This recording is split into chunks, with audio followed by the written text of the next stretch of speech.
বুবলি আপু আমার কাছে আসছিল কারণ উনি বলতেছিল যে বুবলি আপু আর অপু বিশ্বাস মিলে শাকিব খানকে সামলাইতে পারতেছে না, আমাকে লাগবে।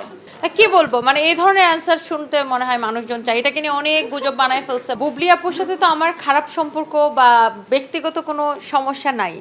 এখন এইটা হচ্ছে আমি আমাদের মার্কেটে হচ্ছে উনি তো শপিং আসে না, সো গৌতম শাহ দাদার সাথে উনি এসেছিলেন আমাদের পাশে একটা শোরুমে।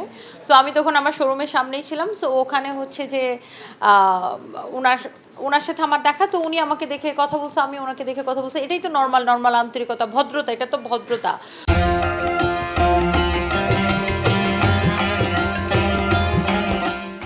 সো এটাই তো। আর ওনার সাথে তো আমার কোনো ব্যক্তিগত সম্পর্ক মানে সমস্যা নেই।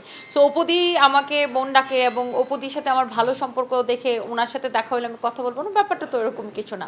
না, আমি অবাক হই নাই, কারণ অপুদিও যখন আমার শোরুমে আসছিল তখন বোরকা পরে আসছিলেন, অ্যান্ড অবাক হওয়ার কিছু নেই। আরেকটা হচ্ছে বিষয় হচ্ছে যে আপনার এখন কিছু মানুষ এটাকে নিয়ে এত রিউমার ছড়াচ্ছে। সো আমি কালকে বলতেছিলাম যে আচ্ছা ঠিক আছে, আপনারা তো ভিউ ব্যবসার জন্য অনেক কিছু বলেন, তাহলে আমি বুবলি আপু আমার কাছে আসছিল কারণ উনি বলতেছিল যে বুবলি আপু আর অপু বিশ্বাস মিলে শাকিব খানকে সামলাইতে পারতেছে না, আমাকে লাগবে।